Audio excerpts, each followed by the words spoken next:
Welcome to What's Real with Adrien. I'm Adrien Fiorucci, and this is the live stream that I do every Sunday at 3 p.m. Eastern Time. It's where I like to take the conversation a little bit deeper. This week, today, I'm going to be talking about the final perspective that's in my book, Seeing Beyond.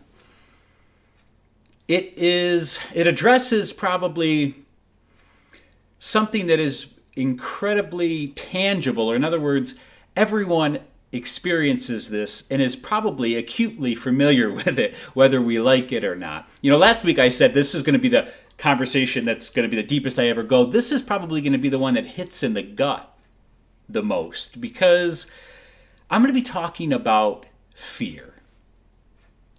And whether you're comfortable with fear or not is a very that's a wide variety of people have different experiences with fear and how they feel about it, but we all experience it. It's a very fundamental part of being a human being, and we're going to get into why that is. We're going to go through the first two perspectives real quick and see how fear naturally falls into the progression of our interpretation of the world. Once we hold on to these limited perspectives, as I describe them in the book Seeing Beyond. Seeing Beyond. So before I get talking about fear and seeing beyond fear, I want to say, if you enjoy these videos, please make sure you click the subscribe button, hit the little bell icon, like the video, leave a comment. All these things are very useful. If you're watching on Facebook, like my page, like the video, leave a comment. It's very helpful to my cause, if you will, and I greatly appreciate it. That all being said, seeing beyond fear. Fear. It's a biggie, right?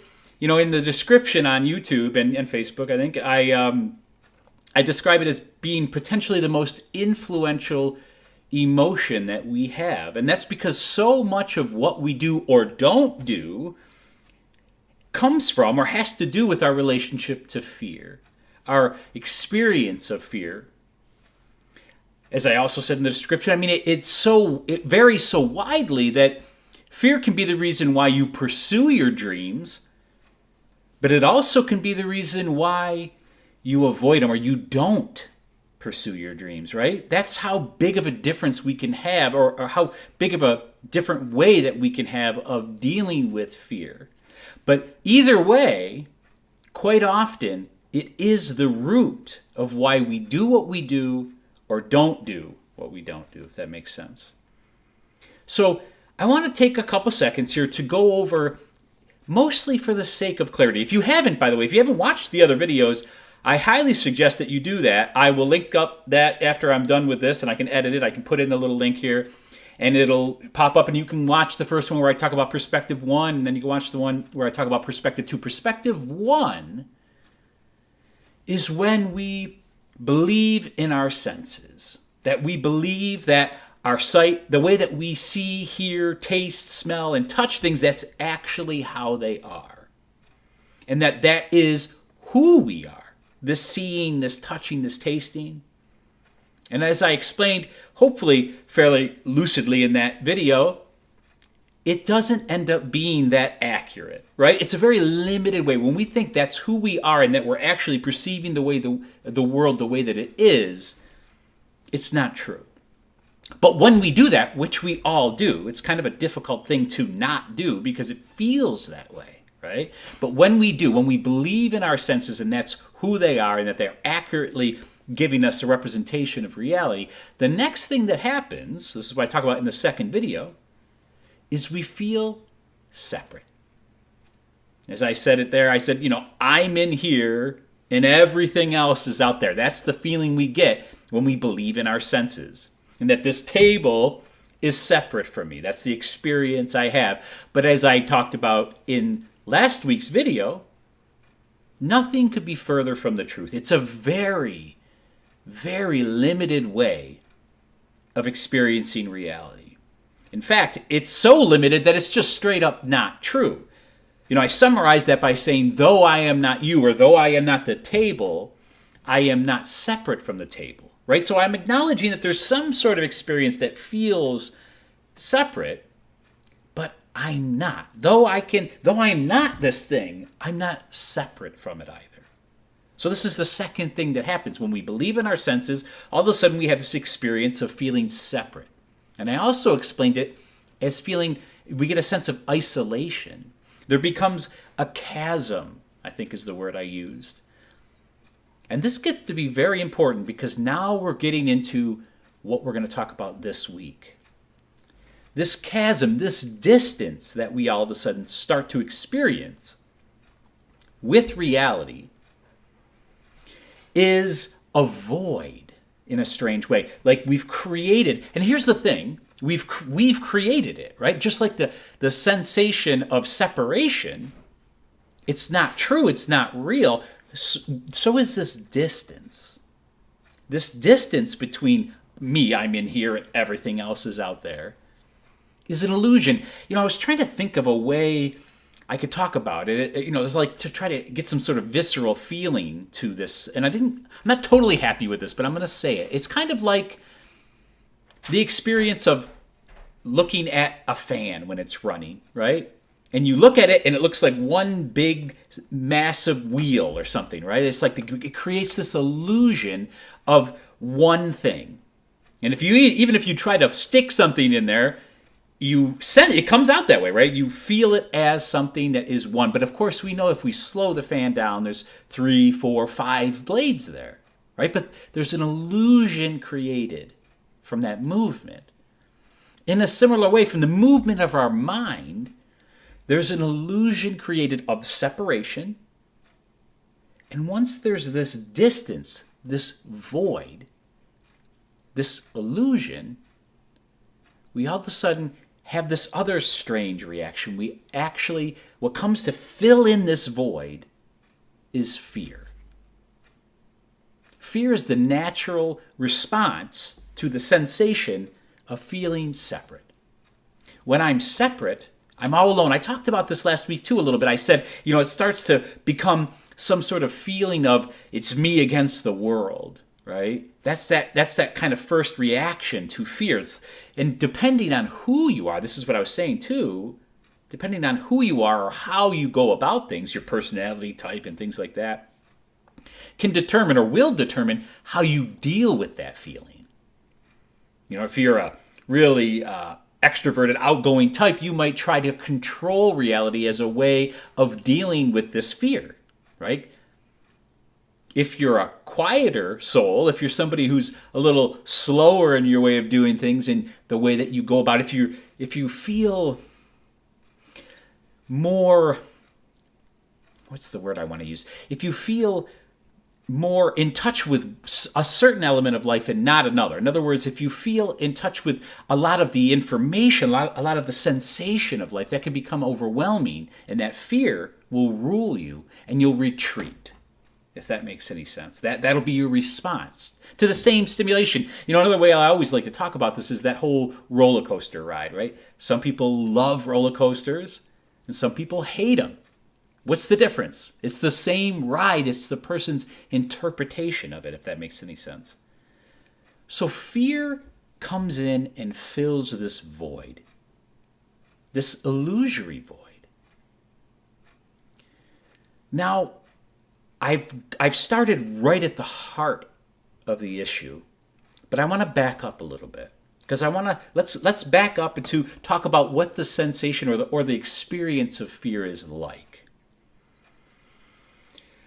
Well, first, when we originally think of fear and when we experienced it long ago as our brains were developing, and I'm talking about whatever your belief system is, thousands of years ago, millions of years ago, whatever that is for you, right? As we were developing, we had a much more visceral experience with fear, it was very predatory oriented, right? It would be like you bump into the lion, so to speak, and fear would arise. Or you fall off the cliff, right? Or you're falling off the cliff or something like that, and fear arises, right? It's a very primal experience of fear. And this is where we come up with the whole fight or flight response, right? Our brain is kind of hardwired when we experience fear. That's usually our initial response. As I've discussed before, we don't really experience those sorts of situations anymore. It's very, very rare. So that's a strange sound for us. It's very, very rare. So when we experience fear, we still, though, even though our circumstances have evolved, our wiring is kind of lagging behind, right? So in other words, even though the circumstance nowadays doesn't call for a fight or flight response, that's still how we respond. You see this quite often, a lot of times in our relationships, right? Somebody says something to you, somebody you care about, but if they trigger that fear response in you, where a lot of times that's actually like an insecurity response, right? You'll drop into fight or flight response, right? You're going to be like retreat from that person, or you're going to start some sort of confrontation, right? But there's nothing there in that circumstance that's really at the level that requires or deserves that sort of response. But it's very natural for us to kind of go there, right? So I'm bringing all this up because actually I don't want to talk about this sort of fear, which is to say the predatory fear, that primal fear.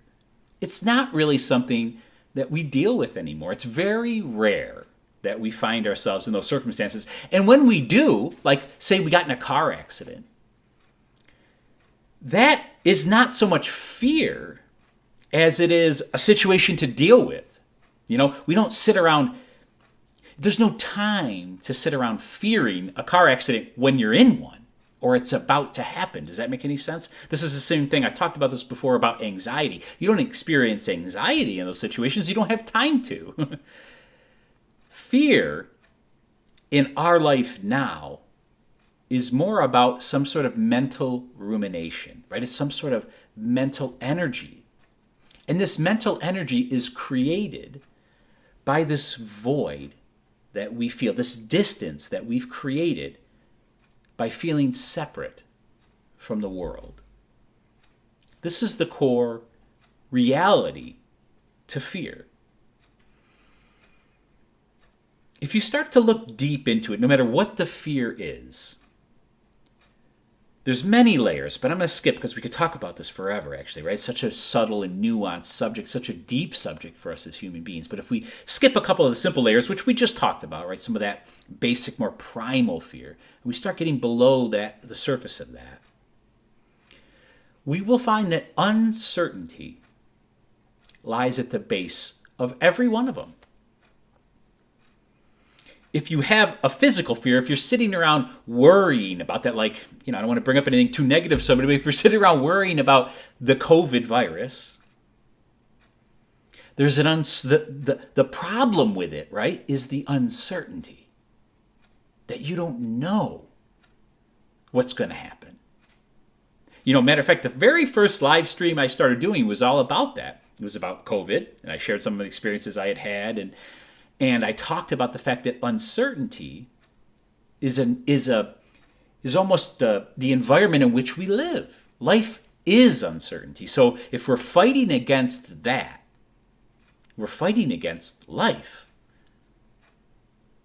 And the root to fear, or the first, as we get below the surface, one of the first layers of that is this fear of uncertainty. I challenge you to think about it, because if you go there, you'll see, no matter what your fear is, that's the thing, that's the part that really bugs you. If we go even deeper, which is what I want to do with you today, it has everything to do with this void.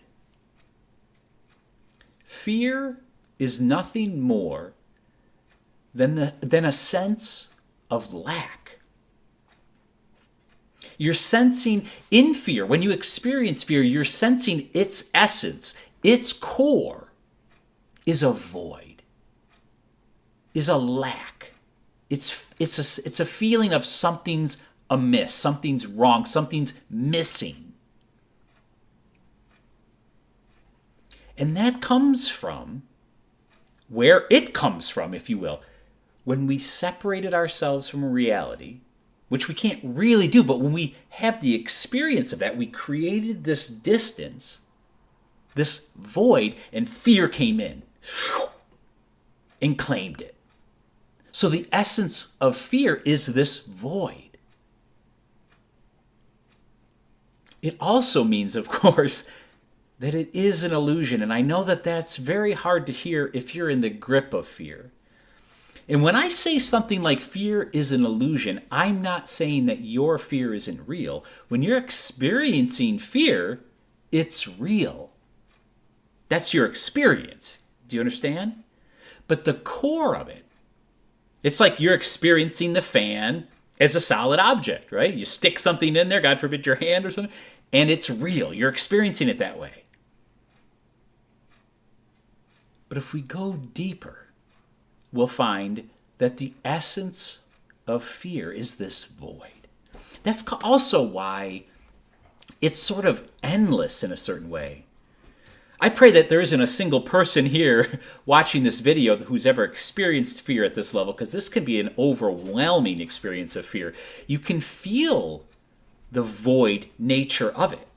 Like it'll suck you in almost, right? Like there's no end to it if you go there.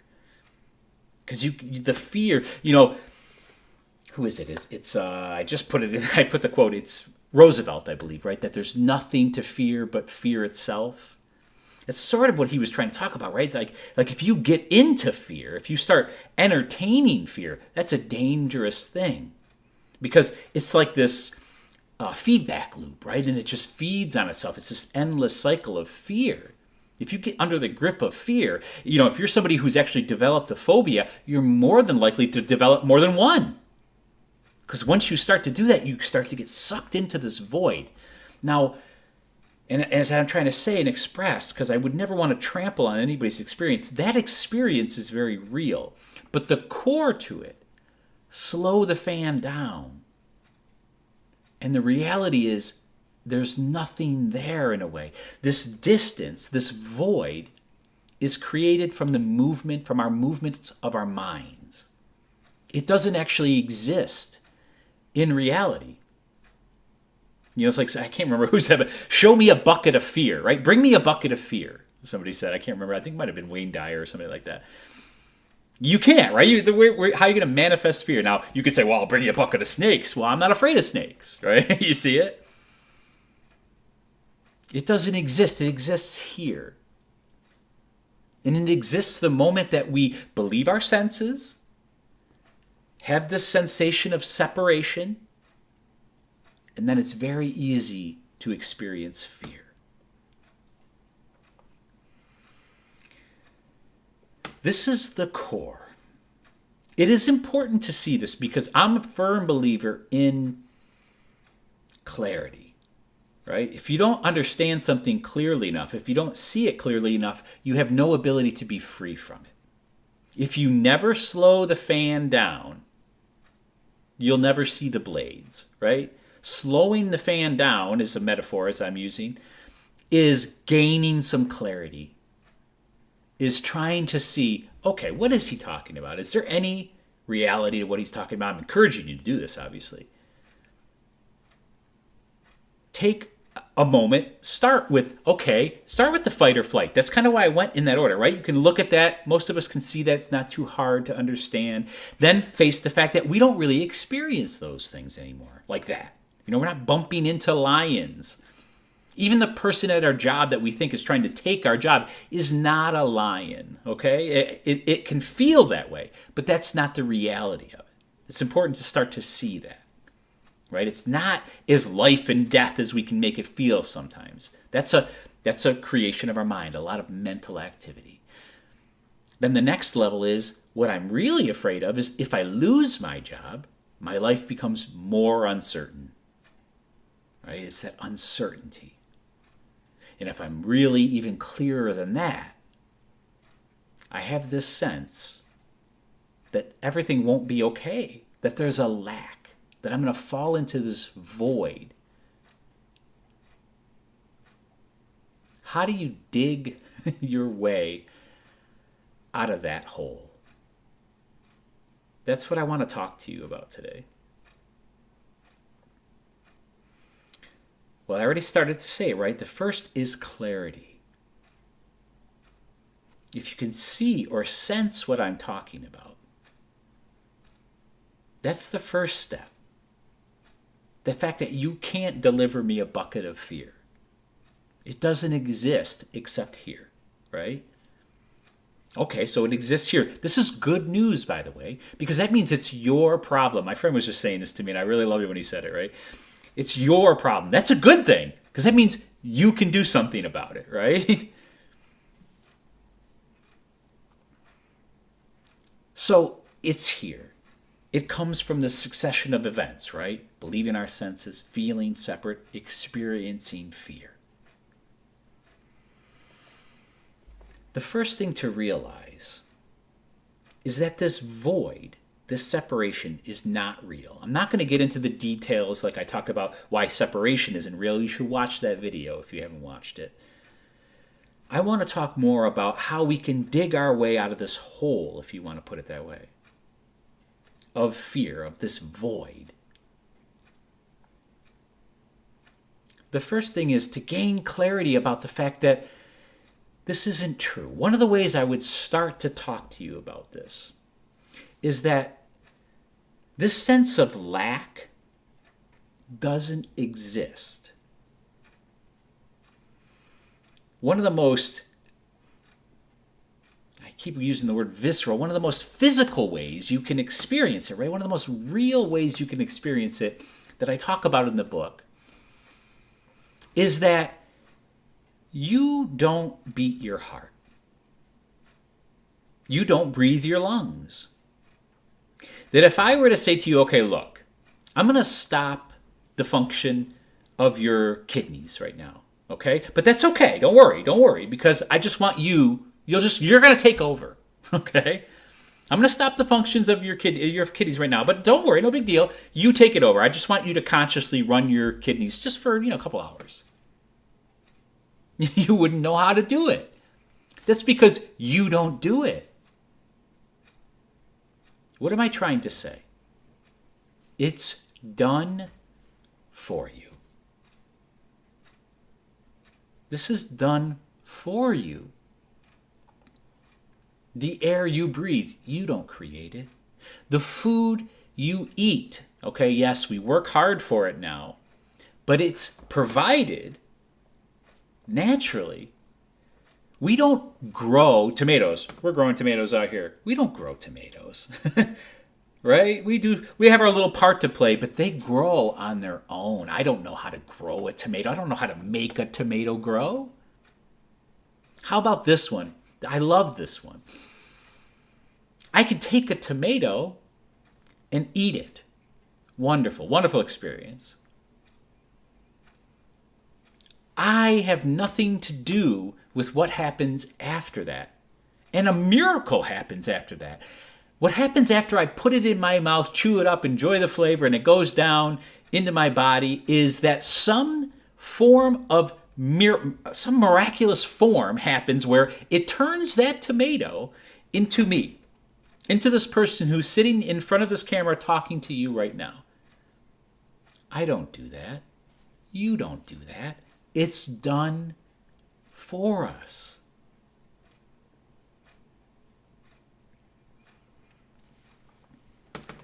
The territory in which I'm trying to lead you, I'm trying to guide you or point you to, is the territory, first of all, reality. Can you sense it? It's just like when I told you last week that we could remove your arm. You think that you're your arm, but we could remove your arm and you would still exist every bit as much as you did before, but I can't remove the air, right? You don't think about it, but you're as much the air, I'm as much the air as I am my arm. I never think of it that way, right? Well, I am provided for in ways that I never consider. These are very basic forms, by the way, that I just described. These are everyday occurrences, though, that we take for granted. Now, maybe you really enjoy eating, but did you ever really think about the fact that your body processes all that, magically turns whatever you put in this hole into you. Right? That's a miracle. That's the most bizarre thing in a certain way. Like, I have no idea. Now, okay, you can understand the digestive system and you can understand all that. It doesn't answer the miraculous nature of it. And it still doesn't change the fact that you don't do it. It's done for you. I'm leading you towards a landscape of gratitude. If you feel grateful, when you feel grateful, just like when you feel connected, I talked about last week, if you feel connected, you don't feel separate, obviously, right? And you don't ever experience anxiety, you don't experience depression, you don't experience these sorts of things when you're having a deep connection with another person or thing. When you're experiencing gratitude, you don't feel fear. Why? Why don't you feel fear when you're experiencing gratitude? Because when you're experiencing gratitude, you're experiencing enough. Life is enough. You're not experiencing that sensation of lack. You're not falling into the void. A void that doesn't exist. A void that's created from the movements of our mind like a fan blade.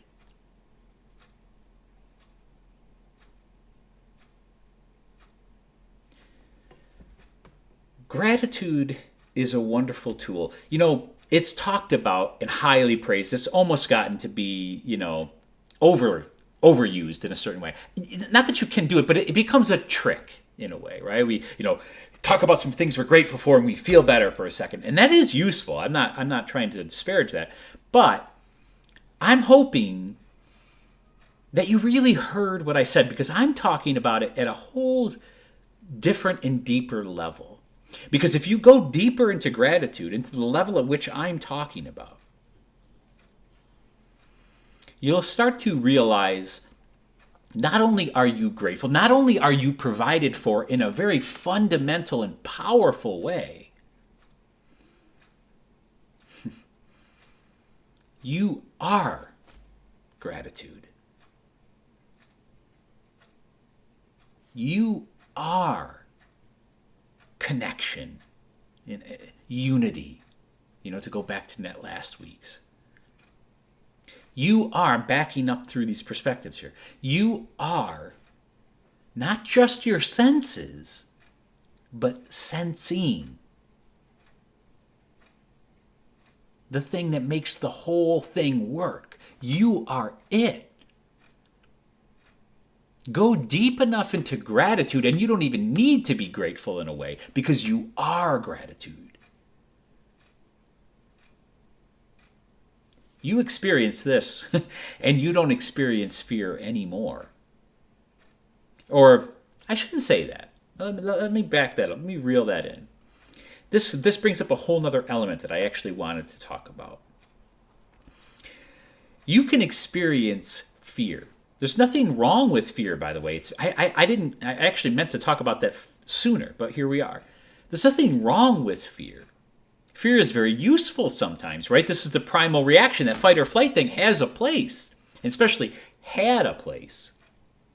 Fear can be very useful. It can make us think, a little more, right? It can interfere with thinking if we do, but we're going to get into that.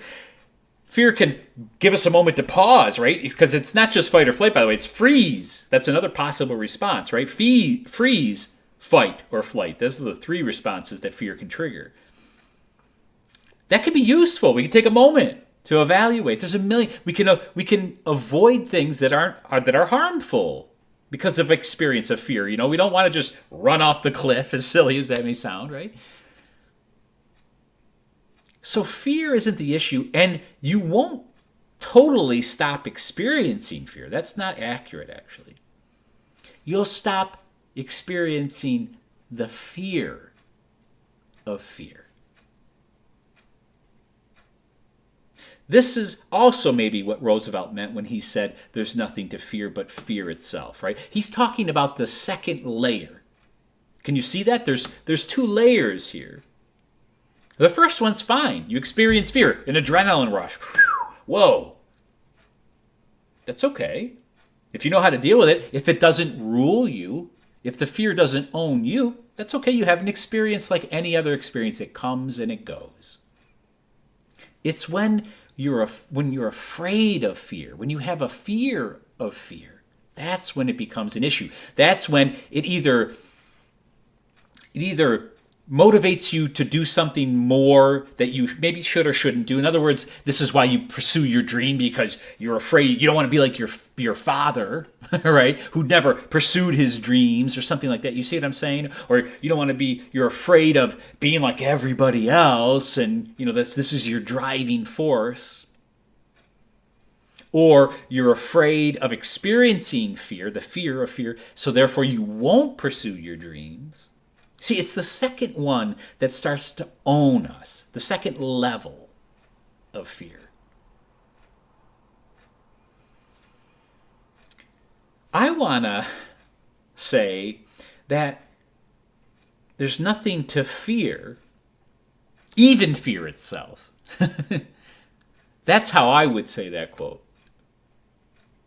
Why? Because as we're hopefully starting to learn, there's nothing to fear. In other words, there's nothing in fear, but a void. There's nothing there. Slow the fan blades down. Take a good look. What do you see? You see fear. You see adrenaline rush, maybe. Maybe. A lot of times in our life, it's not even that. But you might. That's okay. If you're not afraid of fear, there it is.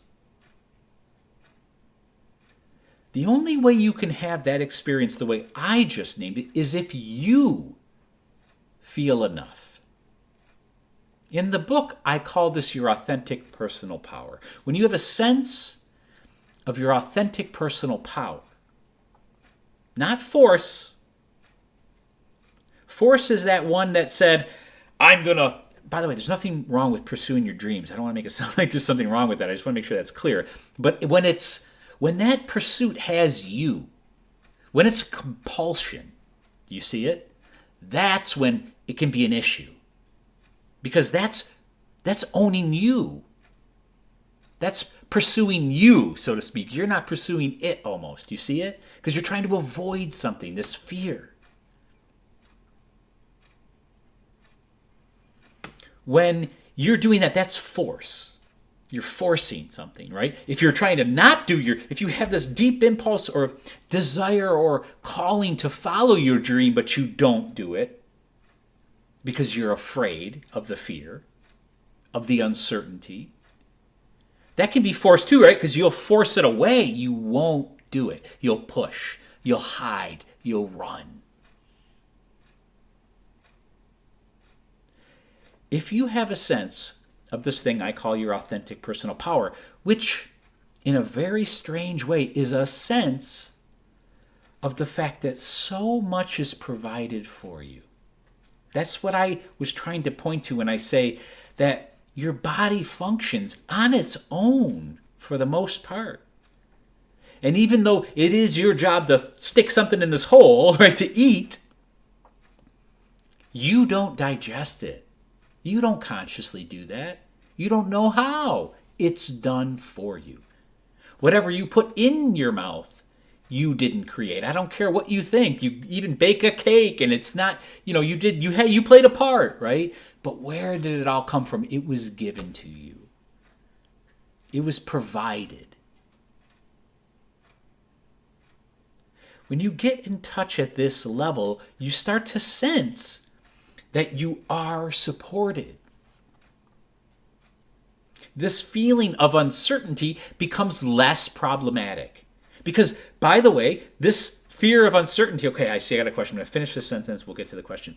This fear of uncertainty isn't a problem for some people. Why? Some people aren't afraid of the roller coaster. Why?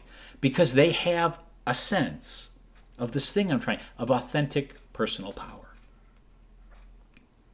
A sense of enough. Okay, go ahead. I'm sorry. Okay.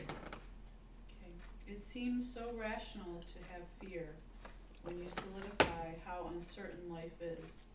How do you get comfortable with so much uncertainty? That's the crux of it. Hopefully we all heard that. How do you get comfortable? Was that the word? I'm just Yeah, how do you get comfortable, Comfortable. with so much uncertainty? Okay, so there's so much to talk about in that question, and it's the root of what we're talking about. So it's an excellent, excellent question. Thank you for asking it.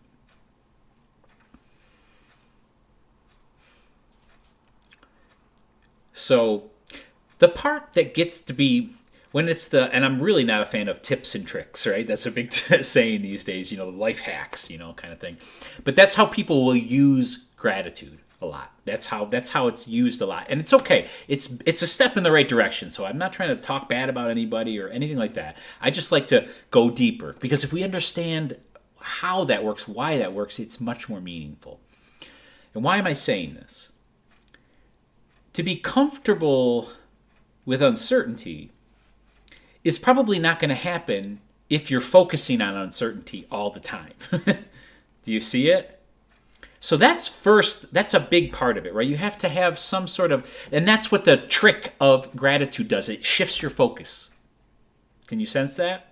Now, if you're just doing it like a trick, if you're just shifting your focus and you don't even realize that that's why it works, and that's only a small shift, right? Because a lot of times what you do is you chase your tail. You have to constantly be reminding yourself of the things you're grateful for.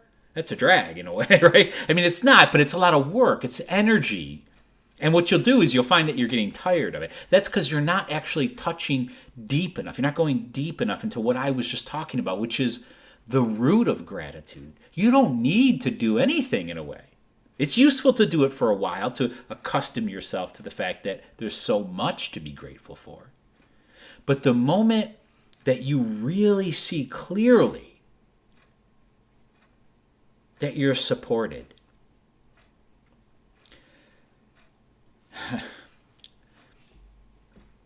fear of death is probably one of the greatest fears, right? It's the biggest unknown.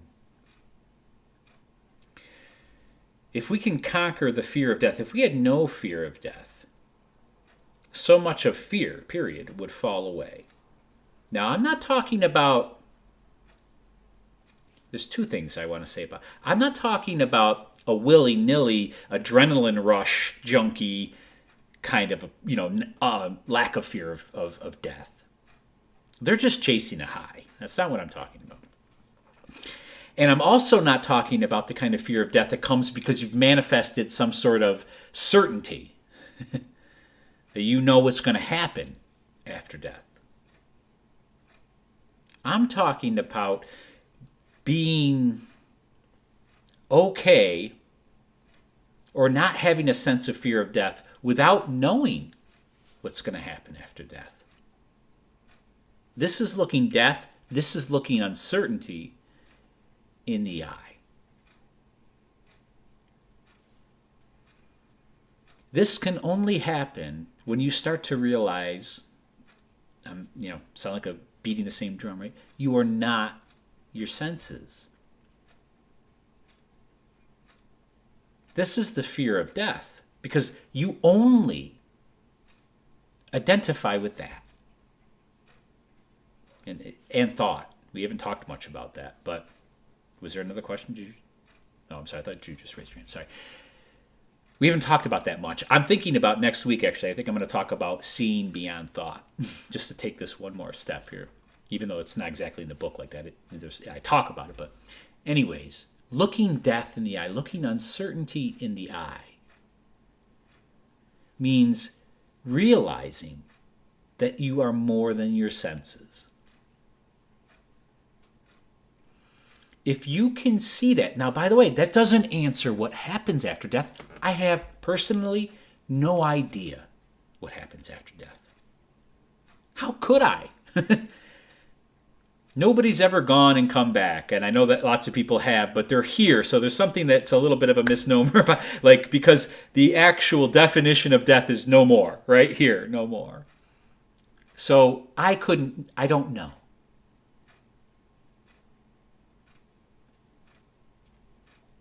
But I can honestly say that I don't fear it.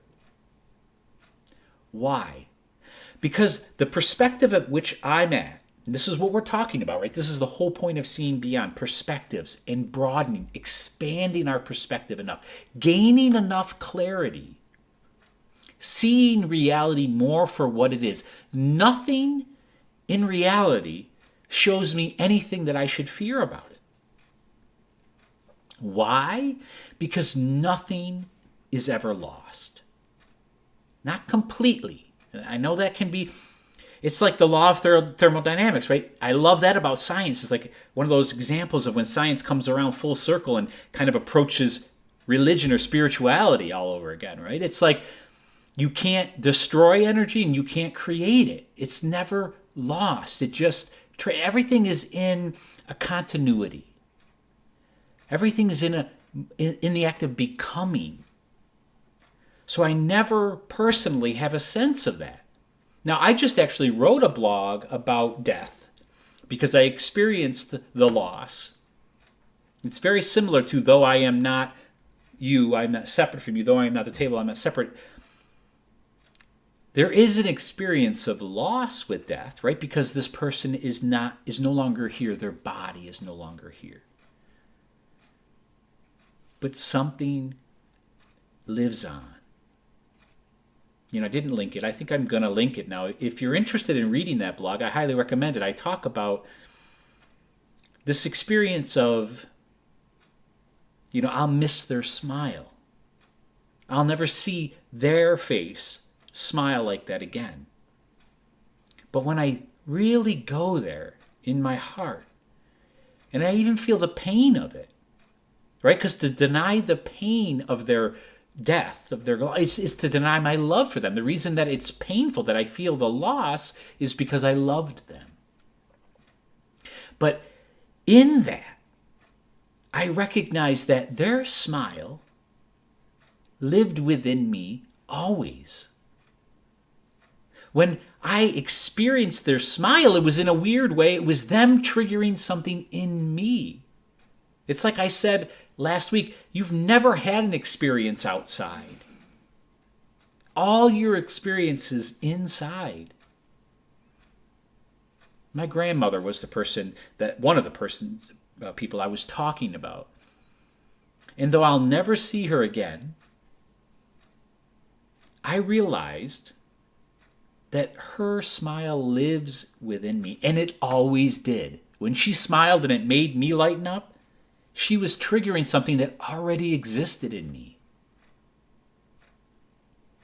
This was a really long response, but hopefully it means so. This isn't a trick, though. I can't stress that enough. So how can you sit comfortably with uncertainty?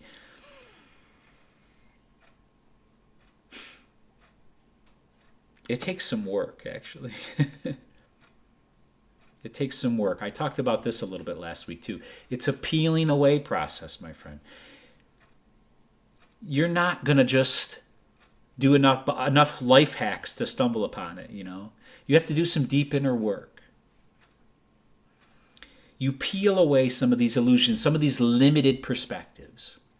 I also like to talk about this as like climbing a ladder, sort of, because you get a bigger vantage. You get to see more of the landscape. The higher you get, not the better you get, not that you're a better person than somebody else, but the more you can see, the clearer things become. And uncertainty is not an issue. It's the milieu. It's the environment in which we live. You're always living in it. How can it be a problem? It's a problem when we spend an exorbitant amount of time focusing on it, right? This is the usefulness of doing some triggering of gratitude. It gets your focus off. It fills this void. But when we understand that fear, the root of fear, I want to come back to what we're talking about here specifically. The root of fear is a void. There's nothing there. It was born from this distance that we created, this feeling of separate. Once we opened that, once we created this void, all of a sudden fear came rushing in to fill it in. And that was our experience. Oh my God, I'm all alone. I'm so small. The world's so big.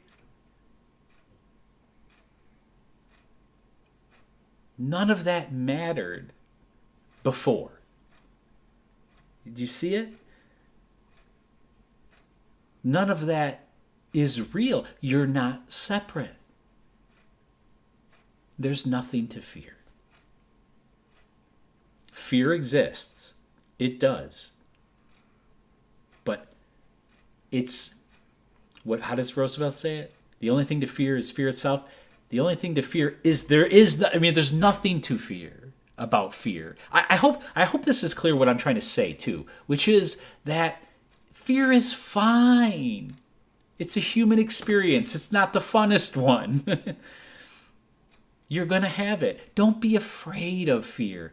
When you hit that second level, that's when it rules you. The moment you realize what I just said, if you can, I pray to God, my deepest intention is that every single person who ever watches this has that realization. The moment you see that it's the fear of fear, not fear, it doesn't own you so much. You can experience it. If you can experience it and you don't have to run from it and you don't have to be afraid of it, then what power does it have over you? It doesn't. It's just an emotion. They come and they go. I experience fear, I wouldn't say all the time, but I experience fear plenty. For me, it's a thought most of the time, right? Am I going to be able to make the bills next month? Oh my God. Comes and goes. I don't hold on to it.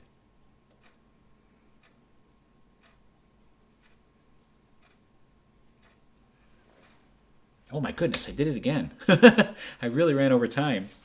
I apologize for that. I try to keep it around a half an hour. So I hope this added some value for you. Fear is such a fundamental thing. Like I said, it is probably the most influential emotion we experience, which is really weird considering that it's a void, that there's nothing even there in a strange way. Feel the abundance.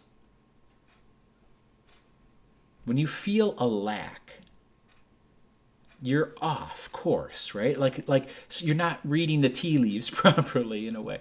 And it's okay. I mean, we all do it, right? But notice it. You can try some simple gratitude to just shift the experience. But I also encourage you, maybe before you run to the trick of gratitude, and it's not just a trick, before you do that, see if you can't experience the fear a little bit. Don't overwhelm yourself, but try not to run from it. Take a good look for a minute. This is you exercising some power. This is you getting in touch with your authentic personal power. If you can do that, you start to realize there's nothing to fear from fear, not even fear. I see another question. Is that true? My fears mainly appear as anxiety. I feel anxiety physically and emotionally. Can you speak into facing fear pretty well while still experiencing anxiety?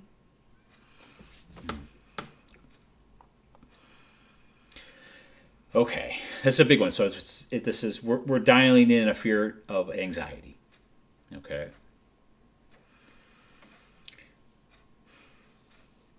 Here's the thing about all this stuff, actually, is these things are better done when we're not in the grip of them. Okay? Which is to say that when we're experiencing anxiety, it's almost too late. This really becomes a matter of riding the waves, as I try to explain it, right? And which is what I was just talking about as far as like fear comes, it's okay, right? It's riding the wave. Anxiety comes, it's okay. If you're in the grip of anxiety, it's a little late. Like there's probably not too much you can do about it. It depends. I don't know. It sounds like this is a pretty deep problem for you. In other words, it's been a long time that you've been dealing with it, which means it has some deep roots in you. This is why I'm saying that. So you're probably not going to be able to do much. This is the point, or this is the power and the importance of spiritual work, what I would call spiritual work, which is to work on yourself in times when everything's okay. What does that mean? That means making sure that you take some time to be quiet. And I mean actually scheduling it, so to speak. Daily, my friend. If you suffer from anxiety on a regular, ongoing basis, I can't express enough to you that this is a very important thing for you to do. It doesn't have to be formal meditation. It doesn't. I don't know if you're a physical person, if yoga suits you. You need to spend time in your inner world a little more. Now, when you do yoga, too, don't just make it about physical. Pull yourself into the moment. Pull yourself into your inner world of quiet. This is the place of power for you. Why is it? How does this help? Because you need to understand that you are not your thoughts. Quieting down begins to put a little bit of distance between you and your thoughts. Anxiety is an experience of no distance, an overwhelming amount of thoughts that are continuously going that feel like you. And when that happens, this is what I was trying to express, it's going to be so difficult for you to get out of that. Now, there's techniques to do that too, by the way, and I'll talk about that for a moment, but in a moment too. But I want to say that it's really important to do some prior work. Please. I don't know who asked the questions. This is why we do it this way, because maybe I know you, maybe I don't, but I love you, whoever you are. I hope that you can love yourself enough to take that kind of time. Prioritize yourself. Start to practice some form of meditation or mindfulness, some way of engaging in this reality that I'm sharing with you, that you are not your thoughts. Quieting down. That's what happens when you quiet down. You're slowing down the fan blades, right? You're starting to see what's really happening. This is you getting in touch with your power. I did an online course. I called it The Real Approach, and it was about 4 things. Remember, evoke, allow, and let go. This is a technique. So remember is to remember everything I'm talking about, which is crazy. You can't remember all that, right? But it's first, maybe you could say, remember that, oh, wait a minute, I'm not my thoughts. Okay, we're having anxiety. This is really good if it's just starting. I'm not my thoughts. Okay, I'm not going to stress. I'm not going to try to force myself to stop feeling. That's not what we're doing. We're going to then evoke. Now, this is a little more nuanced. You'd have to take the course probably to really understand, but this is you choose a sacred word. You pick something to use as a trigger to confirm to yourself that you really mean it, that you're willing to do the next 2 things. Then we allow. So if we're experiencing some anxiety, we don't try to push it away. We don't try to run from it. We allow it as much as we can. And this is okay because of the next thing that we're going to do. We're going to let it go. We can allow it in because the next thing we'll do is let it go. I'm going to go over this really quick again now, okay? This is how the real approach works. Remember, you breathe in. It's 2 breaths, by the way. So you breathe in. I remember I'm not my thoughts. I have an intention to experience something different, something outside of my thoughts. Evoke. Say your sacred word. Allow your experience to be what it is. And let it go. This may sound way out for you, meaning like, I could never do that in the middle of anxiety. And you probably can't if you're in the height of it. But if you practice the real approach, you don't have to do it. You could do it all the time. Allowing and letting go. Breathe in. Allow this moment to be what it is. Breathe out. Let go. Is very powerful. You're doing it all the time. That's what breathing is. Allowing, opening. That's what your lungs do. And then you let go. You do it like 23,000 times a day. You just don't realize what you're doing. Taking the time to notice this natural rhythm that you're very good at. prior to being in the grip of anxiety can be very powerful, because then once you're in the grip, you've got some practice. It's like, okay, if I told you, okay, the way to get out of anxiety is to get on a bike and ride it. But you've never gotten on a bike and rode it before, right? This is why it's important to do it prior. I hope that makes some sense. I don't know if it's silly. Is there something else? I don't know if I thought something pop up. Comments. Okay, good. Comments is You fine. want me to read the comments? No, I think everybody else can read the comments, right? Okay, now we're really pushing it. I'm really grateful for the questions. I enjoy them so much. I hope that I offered some value to you with my answers.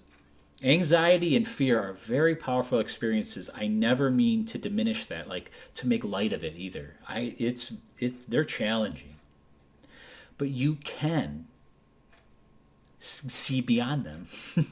You can see beyond fear and see beyond anxiety. And one of the ways to do that, again, is clarity too. It takes time to see it clearly, to see what it really is. And in order to do that, you really have to understand that you are not your thoughts. That's a core central message of mine. That's because most of us do not realize that. If you suffer from anxiety, you have yet to realize that. And you're not alone, by the way. Not everybody suffers from anxiety and they still don't realize that, right? They have their own thing. It manifests different for all of us, right? But that's the core of it. If we don't see that, if we don't see that distinction that we have thoughts, but they're not us. They're just something passing through. We have emotions, but they're not us. They're not who I am. How do I know? Well, because here I am, and that's gone. It comes and goes, but here I am. By the way, here I am. There's no lack. You will always be. I don't know what that means exactly, but it's true. And don't take my word for it, but experience it for yourself. Go there. Who am I? You're much more than you think you are right now, and you're much more than any thought could ever tell you. There's an experience of who am I. I am is the experience, as they say. There's no lack there. There's no fear. This is seeing beyond fear, seeing beyond anxiety. At its core. I'm going to stop talking now. I so very appreciate your time. It's precious.